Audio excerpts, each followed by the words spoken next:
For this so we don't forget.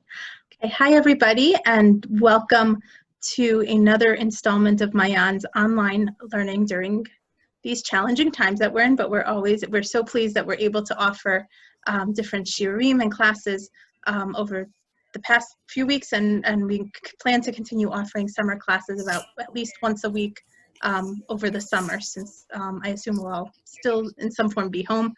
So we just want to make Ma'ayan's classes continue to be flexible. So I just wanted to, we have two classes coming up next week to prepare for Shavuot. We have, just to tell you, Sunday evening on May 21st, Sunday evening, May 24th at 8:15 p.m. We have Talatia, who is one of our teachers who moved out of Boston. She'll be giving a class called First Fruits, a multidisciplinary approach to Bikurim and happiness. And then on Tuesday, May 26th at 8:15 p.m., we have Rachel Slutsky, who's a PhD student at Harvard in Bible, is giving the Torah, a class called The Torah Was Given to Israel, What Was Given to the Gentiles, the Origins and Functions of the Noahide Laws. So I highly recommend you check one or both of those classes out next week. I'll send in the chat the link to the registration there. You can see the link following in the email. I'll be sending, this class is being recording, and I'll send the recording to you tomorrow if you want to listen again. Now we are very happy to have Yoetzet Halacha Sarah Cheses giving us a class called Glass Half Full, Optimism and Realism During the Pandemic, which I'm sure we all felt is definitely a useful topic to hear from, and certainly to hear it from a Torah perspective. So I'm very excited. Sarah, can you take it away? Thank you, Alana. Thank you for organizing classes for us to learn Torah during this time. It's definitely a challenging time for everyone, different ways, but as you know, I've heard the saying going, we might not all be in the same boat, but we're in the same storm. So however we're experiencing it, it's nice to bring some Torah into that. So given all of the stress and anxiety and unknowns and upheavals going on in our lives, I thought it would be appropriate to talk about optimism. It's so easy to be negative right now and to, focus on all of the things that we're not having right now, the weddings that are postponed, the bar mitzvah celebration, bat mitzvah celebrations that had to be changed, the students coming back from abroad, from college, from various places, camps being canceled. I mean, I'm sounding depressing here, but this is what our lives are, right? It's all of this stuff being canceled, a lot of disappointments that we're all experiencing. So let's talk about optimism, right? Let's talk about a positive attitude. So, some people might think that optimism is a bit naive when actually there are difficult things going on. So we are going to discuss, if optimism actually is the appropriate view to have. But before we get into that, I start with some humor, which I think we all could use at the moment. So it goes that there was once a Jewish optimist talking to a Jewish pessimist. So the pessimist is bemoaning all of the difficulties facing the Jewish people, saying, look at the world today, look at all the anti-Semitism, look at the intermarriage, look at the, anti-Israel, the things going on there. Boy, things just can't get any worse for our people. And the optimist says to him with a big smile, sure it can. Right, so there definitely are some limits to optimism. And in our time together, we're going to discuss optimism, pessimism, and realism. So we're going to start by asking three questions. Number one, why is it that some people see the future as being more positive, while others view it as negative, thinking that the worst is going to happen? Second question is, what is the appropriate attitude to have between these three attitudes, optimism, realism, pessimism? What is the best attitude for us to have that will affect our lives for the better? And number three, what are some practical tips that we can bring into our lives right now during this challenging time that we're going through, and challenges that we may come across in the future? So we're going to start by looking at the story of the spies, the Meraglim of Israel. We'll be reading about this coming up in a few weeks in the Parsha.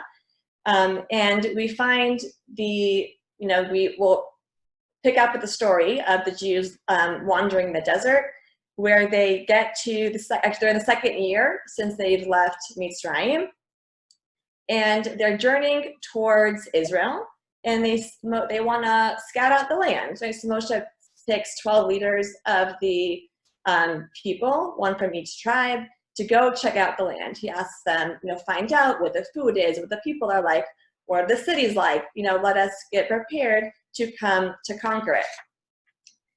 And the spies come back and give their report.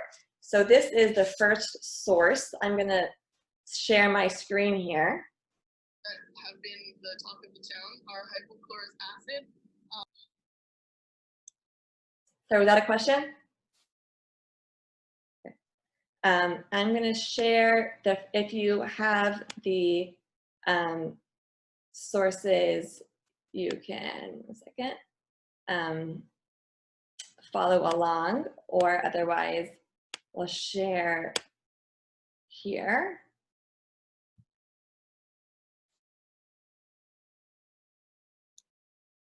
I think I'm not doing this correctly. Okay, I'm going to do it this way. Okay. So let's look at the first source.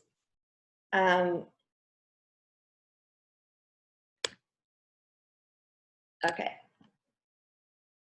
Bear with me. Okay, now you have it? Mm-hmm. In nice mode? Okay. So they come back from their scouting of the land, and they say, "V'sapru lo vayimru banu el haaretz asher shalachtanu v'gam zavat chalav v'dvashi v'zeh pirya." Right? We went to the land, you scouted it out. It's a land flowing with milk and honey. This is its fruit, right? We we have this vision of this gorgeous, huge bundles of fruit that they bring back. But then they say, "Ephes." Ephes means it's worthless. It's nothing. It's nothing to us. Ki az ha'am hayoshev ba'aretz. They're very strong. V'harim b'tzurot b'dolot ma'od. Their cities are very fortified. V'gan v'zeh ha'anak ra'inu sham. We saw these children of Anak, like these, giants there, right? So they're saying, yes, it's true, this land is beautiful, but we can't possibly conquer it. This is not going to be our land. We can't possibly go there. It's not going to happen. This is just way too difficult for us. Then you have Kalev, who says, Kalev, et ha'am el Moshe vayomer, alo na'ala v'yarash nosad. No, we're going to go up. We can inherit this land. That we are able to conquer it. So how is it that these same people, these different people, went to the same land, they saw the exact same thing, but they came back with two drastically different approaches, saying, we can't possibly conquer this land, or no, yes, we can. So, it seems like they're approaching this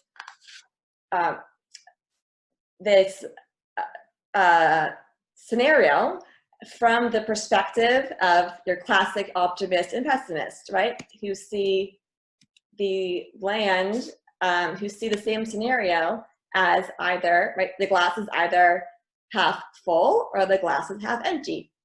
And you have, again, the realist who says, I didn't drink his milk. But, so you can describe it as it is, or you can interpret it, right? You can focus on the good, you can focus on the bad. They both of all the spies, the 10 who came back with a bad report, Kalev and Yeshua who came back with a good report, they both see a beautiful land, strong cities and strong people. They see good, they both see good and bad. They see that this land is wonderful, but it's going to be very difficult to conquer it. So the 10 spies conclude from seeing both the good and the bad, just the bad, we can't do it. And Kalev and Yeshua come back with just the good, right? No, we can, we are able to do this. We are able to conquer it. So what might cause them to view it differently? anyone have a suggestion for what might cause, and I'll stop the share for a minute, what might cause the spies to come back with such different interpretations of their experiences? If anyone wants to offer a suggestion, I think you can unmute yourself, right? Yeah, Alana? Maybe it's the difference between confidence and lack of self-confidence. Excellent. So we are going to discuss that. You can see that is a huge driving factor in terms of how people interpret the world is through confidence. And we're going to pick up on that in a little bit. Thank you. Any other ideas? Their previous experience. Okay, so explain. Yehoshua, was, fought the, Amalekim. He had some good military experience, and maybe that didn't, it didn't bother him. I'm not sure about Kalev, but maybe he also was, had some good military type experience. Okay, so knowing that he conquered people once in the past, could give him some more confidence to do that again. And you think that, the spies might not have been directly involved as much, Could be. in that. Okay. Great. Any other suggestions? I would also say a difference in Emunah, right? So Yehoshua and Kalev obviously believed that no matter what came across, they could do it, whereas the other 10 did not have that same Emunah that Hashem was with them. Okay, great. So let's pick up with that for now. And then if there are more suggestions, we'll get into the rest. So we'll start with this idea of Emunah. That seems to be a sticking out factor in terms of where they're coming from. I like to say that the Kalev and Yeshua seem to be focusing on the Emunah, on the promise from Hashem that we're going to get to the land, whereas the other spies are really scared. They're approaching it from a perspective of fear, and the fear is making them interpret the situation one way, whereas the Emunah is making Kalev and Yeshua interpret the situation in a different way. So if you look at the next source, let me see if I can go back to sharing back to where did it go?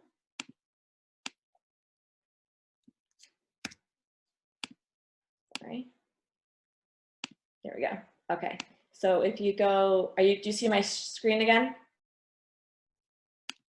Okay. Yeah, you see it now? Okay. So if you go to the next source, where if you look at Pasuk Chet and Pasuk Tet, where Kalev says, Im chafetz banu Hashem ve'vi otanu el haaretz hazot, right? If Hashem wants to do this, this is what Hashem wants us to do, we're going to do this. So he's going to be able to do it for us. And he says, Hashem al timadu, don't rebel against Hashem, but Hashem al tiru, right? Don't be scared. So obviously he's saying to them, don't be scared. Again, he says at the end, Et ha'am haaretz ki lachmenu, there are bread to eat. Him sarti lam yohim, v'Hashem itanu al tiraum. Hashem is with us, don't be scared. Right, so you see it, he's focusing on the fact that Hashem is there, and saying don't be scared obviously means that, right, they are scared, right? They're, rightfully so, that they're scared of setting out to conquer a land and putting their lives in danger and lives of their family in danger. So certainly they have a right to fear, but that seems to be clouding their vision.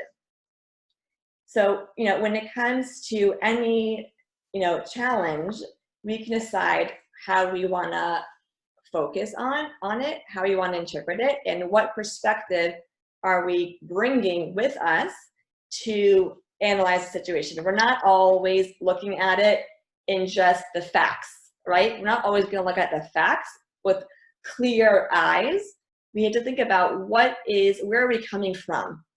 What are we, experiences, like you said, what experiences what emotional state, how are, where are we feeling emotionally, psychologically at this moment, that we are bringing to interpret the facts, because nothing is going to be completely objective. And you see this in the Ramban, where the Ramban writes that he says here, I'll skip a little bit, but he says, I'm going to read from my source sheet, so it got a little bit smushed. The words got smushed together this for some reason. Where he says, Bavor shetiva utzam lirot hashmena hi imraza, heshibulo ki hi shmena. Right, so you didn't see this pasuk earlier, but Moshe had said to them, tell me, is the land, is it, plentiful or sparse? Come back and tell me. They told him it was shmena. Right, they said it's a land flowing milk and honey.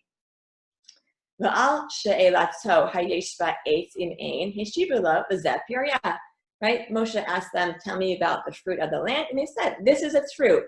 Meaning all the stuff that they were saying, right? Keep on going.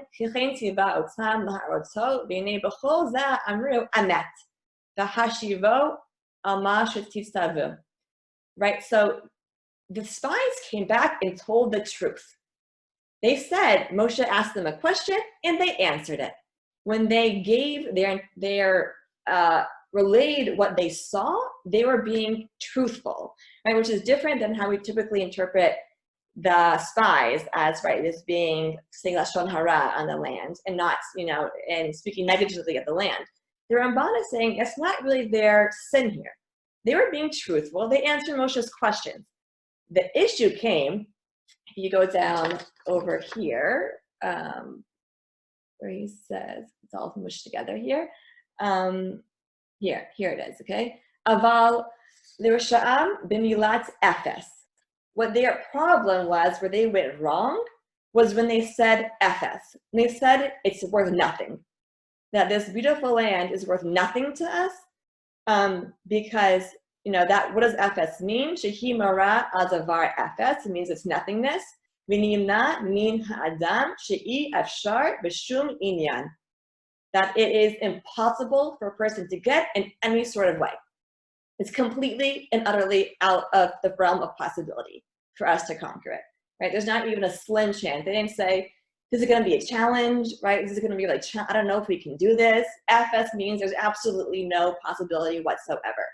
And that's where the spies went wrong. That they, their conclusion, right? All they focused on was the challenges, was the fears, without any realm of emunah and thoughts that, hey, Hashem can help us and he will be with us in order to conquer this land. So, however, it seems to be kind of, I guess, somewhat reasonable that they're going to be scared, right? Because can you really blame the spies for being so scared? If you go back to the first source we had here, so it says in the, it's all smushed together, in the Pesach Lamed Bet, I try to use my pointer here, which says, Ha'eretz asher avarnu la letzorata eretz ochelet yoshveha hi. It's a land that eats its inhabitants. Okay, what does that mean? It means they saw people dying. They saw tons of people dying everywhere, right? So that's what Rashi says. If you look at Rashi, where he says, "B'chol makom she'avarnu nimsa kovrei meitim." Everywhere we went, we saw them burying people, burying their dead. So it's not in a typical kind of fear. This is even maybe an extra kind of fear that they're having. This is kind of crazy. And obviously you have the fear of getting ready to battle, to put people at risk. So, can you really blame them for being scared? So Rashi says here too, it's not so clear cut. The facts are not the facts. You can interpret the facts in different ways. He says, if you read on in Rashi, V'hakadosh Baruch Hu ha'asa l'tova. That Hashem made this happen, that people were dying for the good.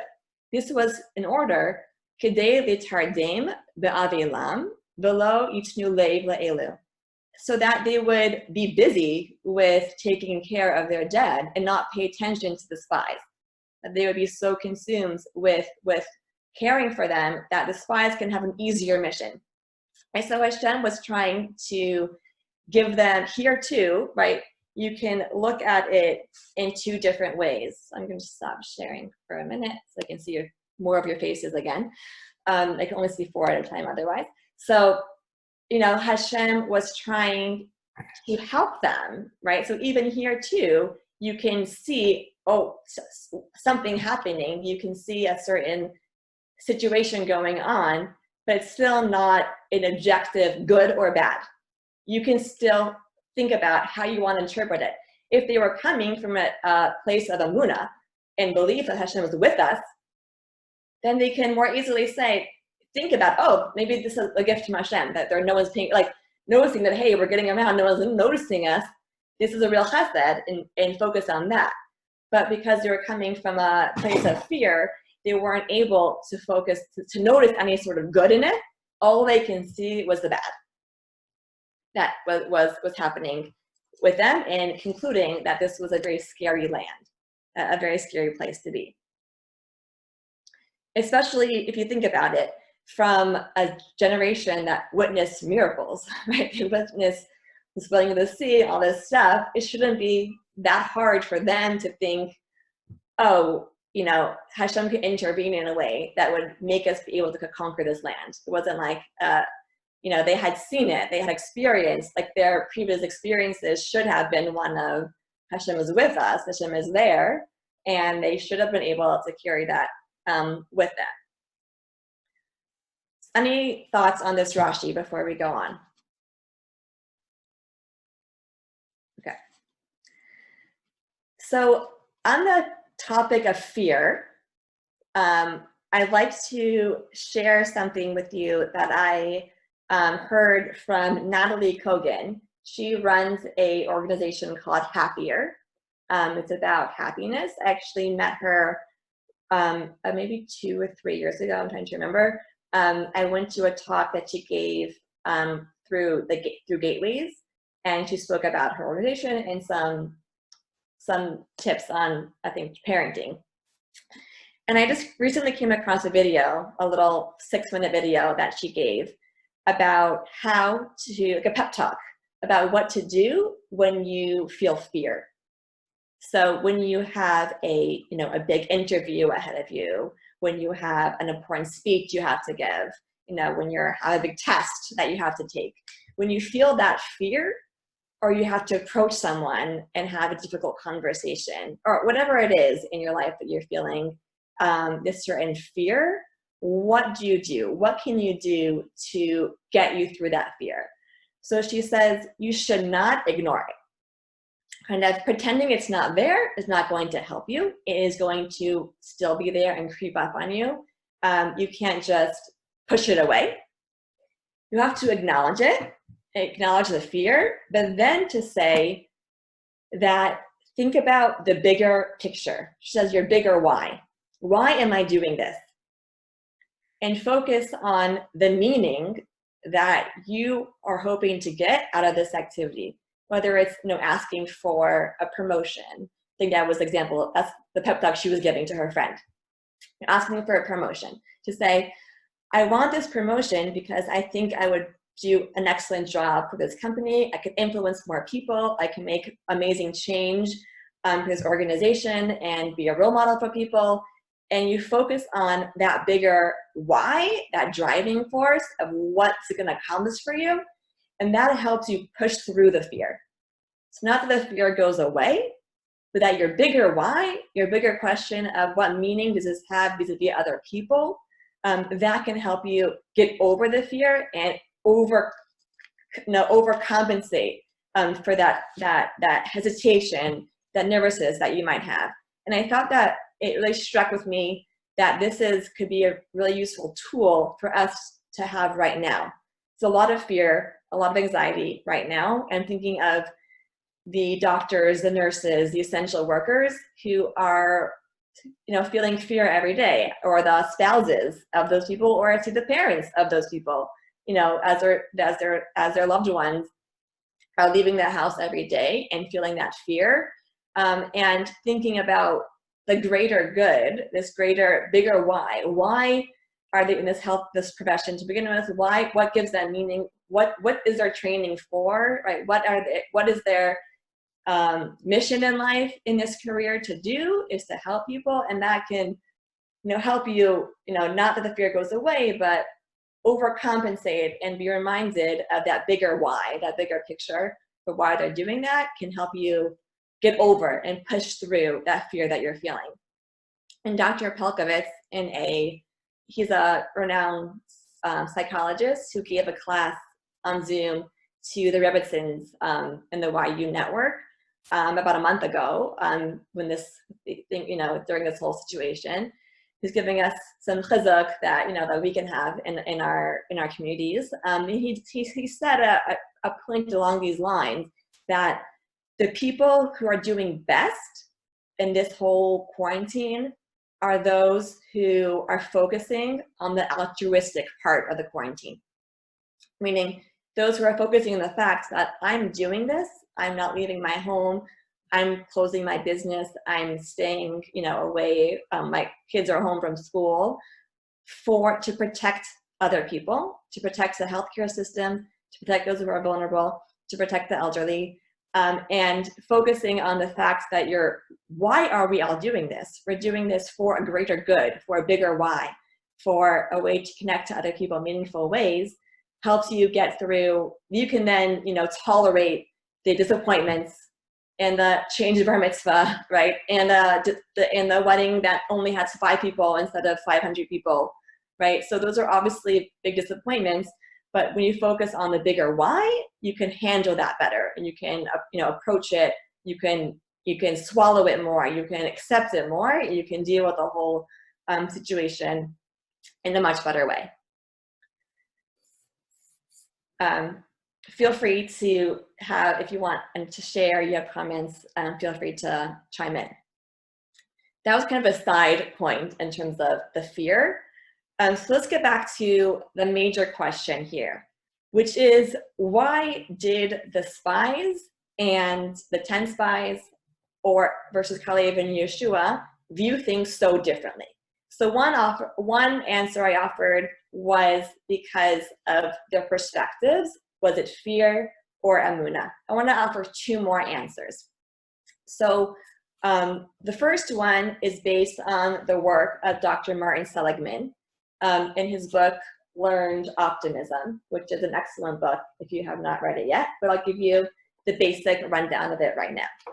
So he says that you can break down an optimist or a pessimist viewpoint by looking at how they interpret good events or bad events. So they interpret a bad event or a good event in 3 different ways. So here I'm going to go back to screen sharing for a minute.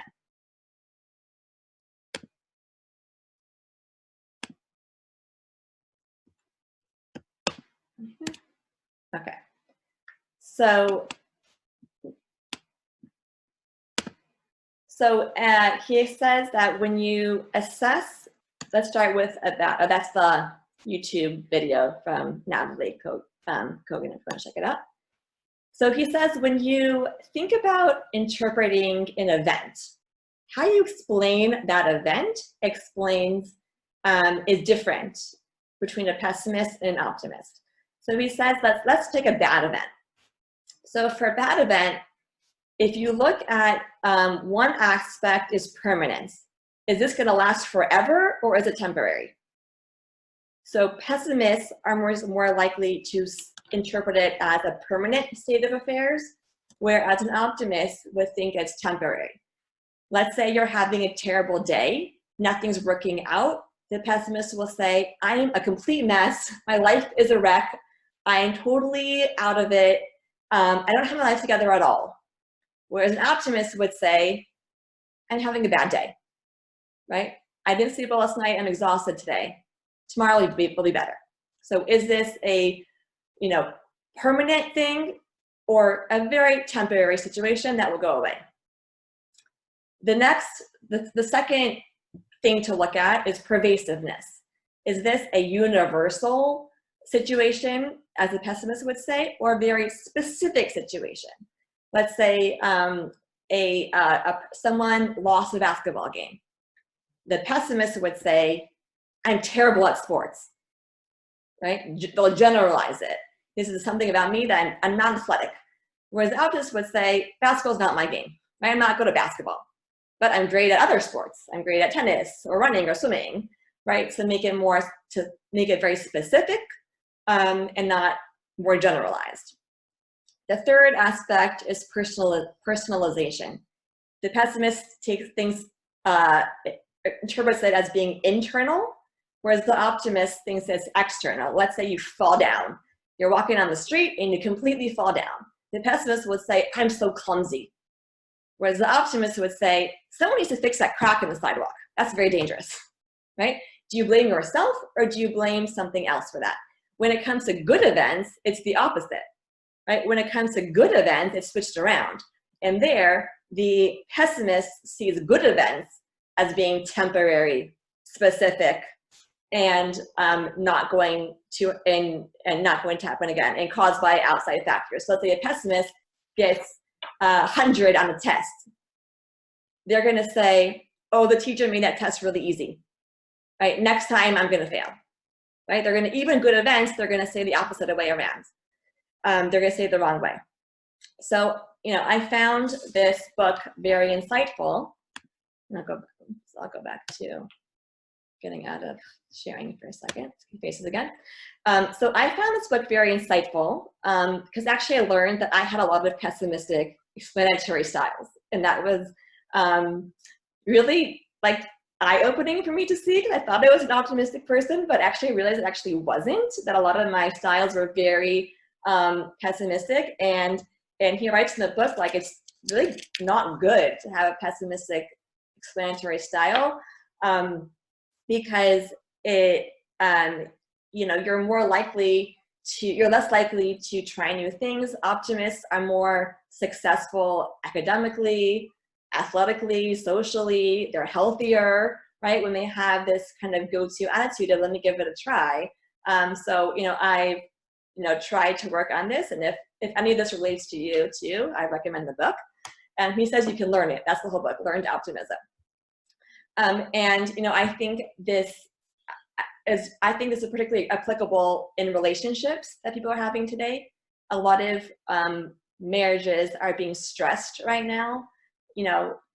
Couples are under a lot of anxiety. Schedules are turned upside down. Pressures are like you've never experienced them before. And I've had, a lot of people, talking to me, friends, about, the stress they're having with their relationships. And I think, one thing that I could take from this research is to think of this as temporary, right? Not to be like, our marriage is completely over because we're fighting right now. It's like, this is the most stress you've ever had in your lives, either one of you alone and certainly together. This is a very unique situation, and view this as temporary. You're going to get through this together. You have ups and downs, and don't think that this is going to define your relationship for the rest of your lives. And if you can write it out, you might not be your best self right now. You might be a little bit more tense, might be a little bit more, on edge. So as have a little bit more, sympathy, compassion for yourself, for each other, compassion for everyone, and kind of get through it and know that there will be a better future. There will be a point where, you're not all going to be locked in your home together all the time. You will get out of this eventually. It's okay. It's not perfect, right? We'll get back there. So, if applying this to the spies, I think that perhaps you can say that even if the spies did experience miracles, that, in Mitzrayim and the Yam Suf, maybe they thought that was a specific event. That was temporary, right? That was not related to me. Hashem chose to do that at this one particular time. I don't know if they're going to do it again, right? I don't know if this could happen again. And whereas Kali of Yeshua, the optimists, are saying, no, Hashem is with us He's always with us. So of course this will happen again. Of course this will be replicated. And of course this will be eternal. Now, Hashem promised this to us. It's a guarantee. So it's gonna happen. And they kind of have this more universal experience and understanding of Hashem's willingness or ability to step in and to help them and to protect them as a universal thing. So you can, the spies, even so much so, if you go back to the sources here, they say they want to go back to Mitzrayim. So let me see if I can find what that was. Back.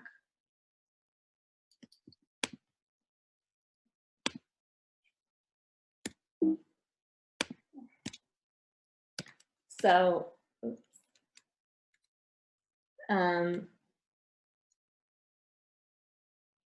here it is. Okay.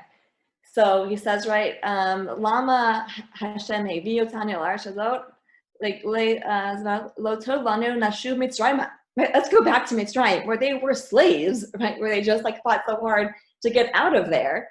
But they, let's appoint someone and bring us back to Mitzrayim, because they're scared. They're scared as a pessimist to make any sort of changes. They think that good is not going to happen, that they're not going to have that good coming to them, and they'd rather go with what they know, what they're comfortable with, than risk something for greater good.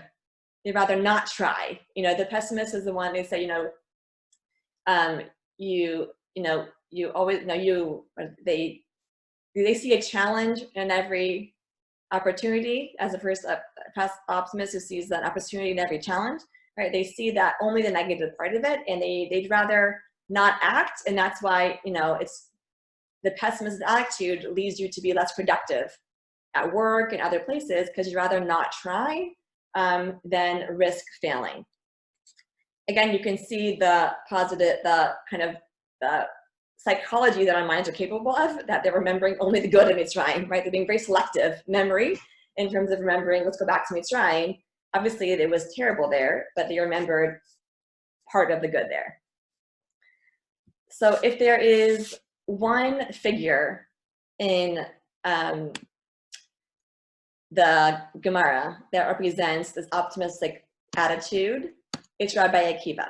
There are many stories in the Gemara where Rabbi Akiva has this optimistic perspective when the other rabbis don't. I brought one story for you here in the Gemara and Makot. So Rabbi Akiva lived during a pretty terrible time.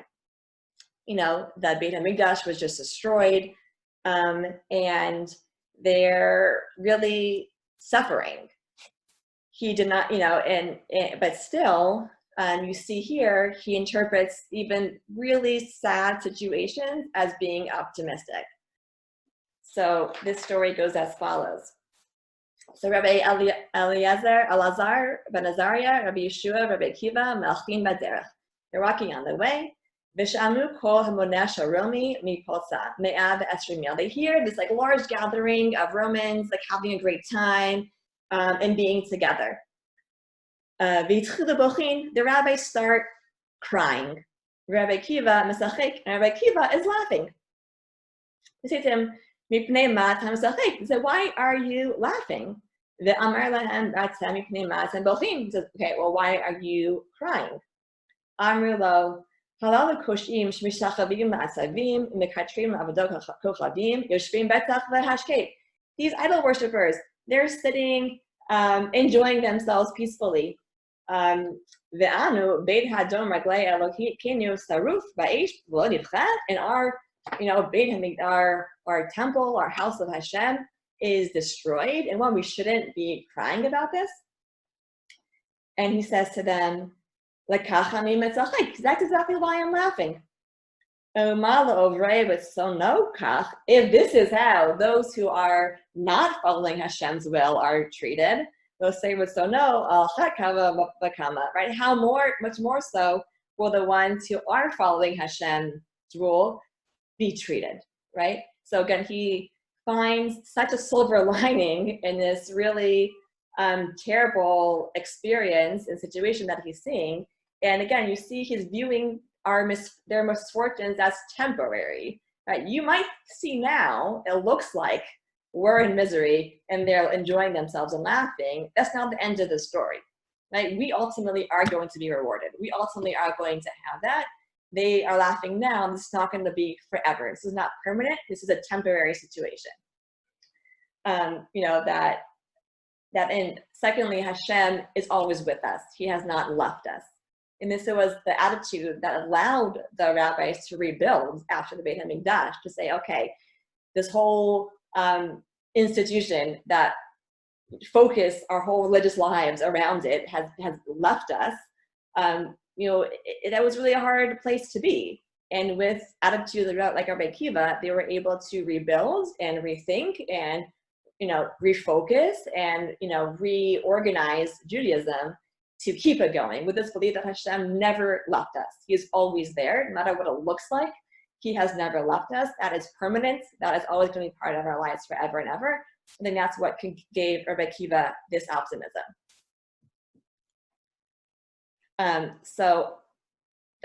Third, so we spoke about so far two explanations as to what would cause the spies and Kalev Yeshua to see the world differently. One is their attitude, was it fear versus amunah?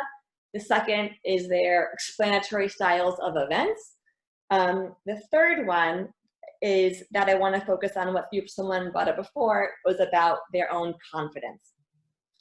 So if you go back to the first text we had here, look at the last line and the first source. This is such a telling line here, where it says, Sham ra'inu et hanephilim b'nei anak min hanephilim. We saw these people, or these called the Nephilim.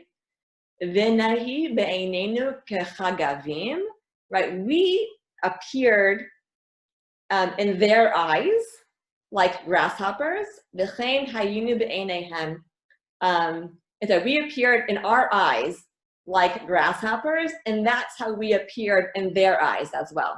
Right? They thought they were so small. They felt so small compared to these great people, and they projected that is how the Nephilim, must have been viewing us as well. And this feeling of being small, of being weak, of being nothing, that lack of, that feeling of lack of confidence certainly can color how they viewed their situation. When you're not feeling powerful, when you're feeling put down, when you're feeling bad about yourself, it's much easier, I would say it's more natural to view things around you more negatively. Someone says a smirks at you and you're like, what did I do, right? Versus if you're feeling good about yourself and you're in a good mood and you're feeling confident, someone looks at you the wrong way and you just brush it off, right? You don't take it the same way that you would take it if you're feeling bad and negative. And, when, someone cuts you off in traffic, when we finally do have traffic again, if you're having you're feeling confident, you're in a good place, okay, they were in a rush, they had a bad day, right? It was, you're already upset and you're feeling bad about yourself. It's like, what, you think you're more important than me? Why are you going in front of me? Why you have that kind of more of a negative attitude?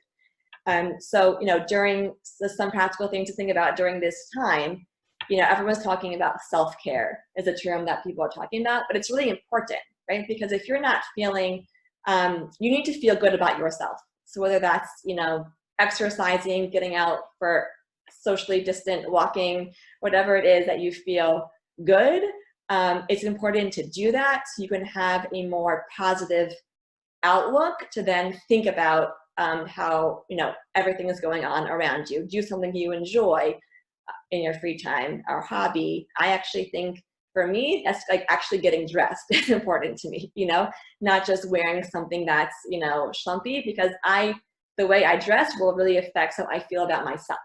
So, putting on actually clothes I would normally wear every day has helped me kind of keep that kind of that attitude that helps me interpret things as in a more positive way.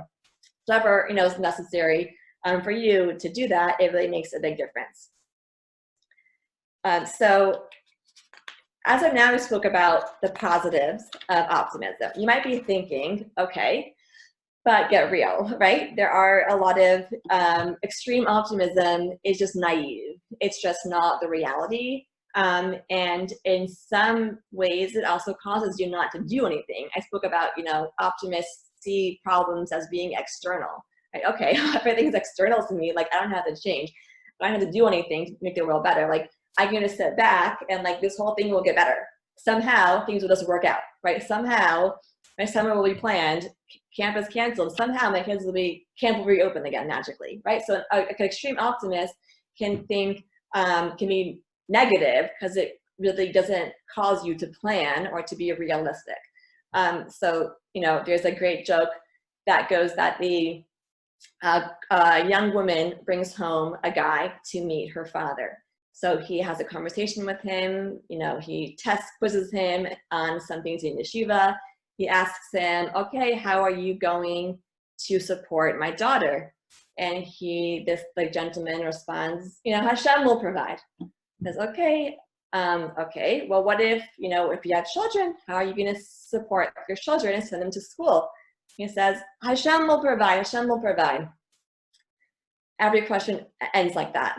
So they walk out of the room and the daughter says to her dad, okay, Abba, what do you think about him? That he seems to be a nice guy. He is very learned and he thinks I'm God.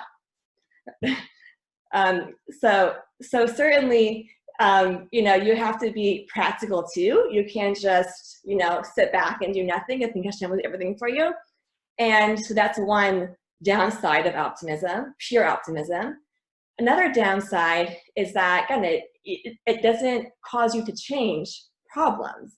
We see this in the Nevi'im, right? When the Nevi'im are projecting and telling the people, you have to do tshuva, Hashem's going to destroy you, the temple, you're going to get exiled, you have to do tshuva, come on, come back to Hashem, stop being so mean to each other, stop being focused on stuff, and they don't listen, right? They think, oh, don't worry, it's all going to be fine, it's all going to be fine. They don't listen because they, have this optimistic view. So if you look at, I just brought one example of this for you in Yechezkel, where Hashem is talking about these false prophets. Where is it? Okay. Got out of presentation view for some reason. Okay, where Hashem is talking about these false prophets. I don't know what I'm doing here. Okay, I'll just go to this one. And he says, okay, that's another comic I found about this. I thought that was a good depiction of how some people can really focus on all the negative. So he says in Yechezkel, right, that Hashem says, I'm going to read it on my source sheet so I can read it more clearly. I'm going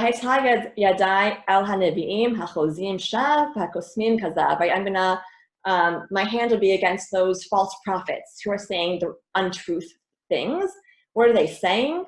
Go down to the next pasuk. Yan uveyan hitzu etami. They are estraying, they are making my people err by saying, shalom. It's all peaceful, it's all well, all is fine. The ain't shalom, and it's not fine, right? These false prophets are the ones saying, don't worry, calm down, everything's fine, don't listen to Yechezkel, you'll listen to him, you don't have to do tshuva, Hashem's not destroying the Beit HaMikdash, you're not going to be exiled, don't worry about it, right? And those were the false prophets coming and saying, you don't have to do anything. So optimism taken to the extreme can cause you to really not take care of stuff and not to really deal with issues that you actually have. So the correct approach is kind of realistic optimism, or what some call hope. Okay, they distinguish between optimism and hope, and they say that hope is optimism combined with realism. This is a beautiful quote from Rabbi Sachs. He says, optimism is the belief that things will get better. Hope is the belief that together we can make things better. Optimism is a passive virtue. hope is an active one. It takes no courage to be an optimist, but it does need courage to hope. So he writes that hope is optimism plus action. Optimism making things come out the way you want them to come out to. And I think an excellent example of an optimist is Miriam. We see in the story in Shmo, right, it says, "Vayelach ish mibeit Levi v'yikach et bat Levi." So a man from Levi went and took a daughter of Levi, and you know, they had a child. They hid him, and then they, you know, could no longer, just like the story outside, they could no longer hide the child. They hide him in the river. And Miriam, right? You don't see the names here, but we see this was Amram and Yocheved, who separated, right? Rashi explains to us here. What does it mean by Yikach et bat Levi? What does it mean he took her? So Rashi says, he had separated from his wife when Paro made the edict to throw the baby boys in the river. Then he takes her again, right? He went after the advice of his daughter Miriam. Your decrees are worse than Paro's decrees, right? So you are worse than Paro. So he went again and took her and married her again. So I think, you know, Miriam is an example of this realistic optimist. Again, you know, Chava too, right? They have this child, they hide this child for as long as they can. They don't walk out in public with this child like all's gonna be well and good. They do what can. And like think, what can we possibly do?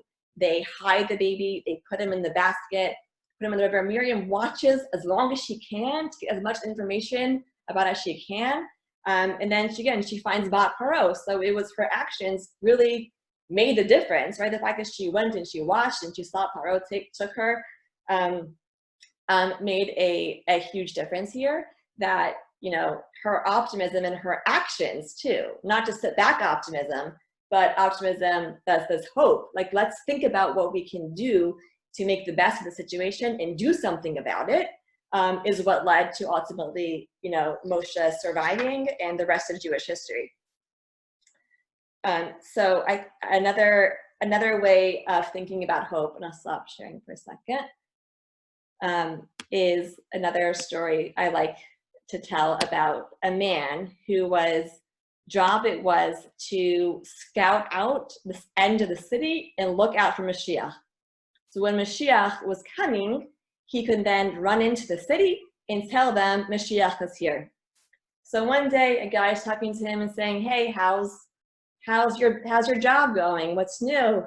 He said, "You know, the pay is not so great, but at least I have a lifetime guarantee of employment." Right? Because the way we think about Mashiach, we hope for Mashiach. You don't necessarily think it's coming tomorrow, right? We know it's going to be here tomorrow. It's this like future. It's this hope that drives us to action. It's this belief in a greater tomorrow, a belief in a greater future that causes us to act now in the present and to do mitzvot, to be better, to strive to improve ourselves, to better the world. And that's this kind of this hope that drives us to action. And that's what we are looking for. So, you know, some practical things that we can do, I think we spoke about a bunch of them already, but I'll just share a few more examples as we wrap up here. Oh, so there's another nice quote to sum it up, is that the pessimist complains about the wind, the optimist expects it to change, and the realist adjusts the sails. And I say the hoper adjusts the sails. They expect it to change. And another way of saying it, I love this comic here, where it's, he says, can you see am I sharing it with you now? No, okay, I stopped sharing it, sorry. Let's do this again. You'll see this comic. Do you see it now? Okay, so he says, why are you so optimistic about 2019? What do you think it will bring? Everything seems so messed up. He says, I think it will bring flowers. He says, yes, how come? Because I'm planting flowers. Right? So this is what it means to be a realistic optimist. It means to think things can be good, and they will be good if I make them so, right? If I do actions and I do things to bring about that more positive approach, a pessimist would give up and wouldn't plant anything. They would say, what's the point of planting? It's not going to happen. So we, during this situation where things seem quite messed up, we can do small things. We can do small actions that will make a difference. So I think we spoke about a bunch of them already. We can think about, instead of focusing on our losses, focus on the chesed of what we're doing during this whole quarantine. We can practice the skills about our explanatory styles and notice how we're explaining events to ourselves and how we can focus our minds to be more positive, engage in self-care, practice gratitude, and be thankful and notice what you do have in the good in your life. The more you focus on the good, the more you can do good. Again, creativity with plans means to plan. Don't expect things to change, but to be open to alternate, things that might come up in the future. 6, to reach out to others. And a wonderful thing that we can do during this time is to do chesed for other people, or just to reach out to friends, to family, to stay connected in that way. You might feel lonely. Sit back and say, I'm so lonely, I'm alone. Okay, well, do something about that, right? Make a plan, you can do something. You might not be able to go in person, but you can still, make a Zoom date. You can talk to other people. For my birthday, my husband arranged like a surprise Zoom call with a few of my close friends from all over the world, like Israel, New York, different places. And it was like a nice way that he wouldn't have done that on a normal birthday, right? But it was a nice way of thinking, how can we creatively use Zoom and use this, our own situation, to do something that's more positive for us? And the last thing that we'll do is called a best future self exercise, which I came across, which is you imagine you spend minutes writing and saying, what would my best future self look like? So the exercise is, in 5 years from now, 10 years from now, but I would say even during this quarantine, what would my best self look like during the next 6 months or 3 months? And have that exercise to write it out. It really, writing is generally cathartic and very helpful, but also gives you some concrete things. Hey, actually, I could do that, right? Like as you're brainstorming these ideas, hey, that could be something I could maybe, implement that or one point of that in my life, and that could, be helpful. So I'll just conclude as the time is coming to a close with this beautiful quote from Rav Kook. The purely righteous do not complain of the dark, but increase the light. They do not complain of evil, but increase justice. They do not complain of heresy, but increase faith. They do not complain of ignorance, but increase wisdom. So as we experience these extremely challenging times, I hope we could gain from the sources that we've seen and the things that we've discussed tonight to see the positives that we do have in our situations, and to bring more light into our lives during this time. Thank you. Thank you very much. Thank you. Looking at the chat, sorry, I'm seeing if anyone. Yeah, Thank you. I just shared our upcoming classes, links to them if you want to register. Let me turn my video on so you can see me. And thank you so much, Sarah, for a wonderful class. I hope you will see us. We will see you again at another Ma'ayan class. Just also another note is that we are asking for sponsorships for different classes, and you can email me at director@maayan.org to arrange that. And we have some flexibility in terms of even if you wanted to pick a teacher, we could do something like that. So thank you all and have a wonderful night, and be well, and hope to see you again soon.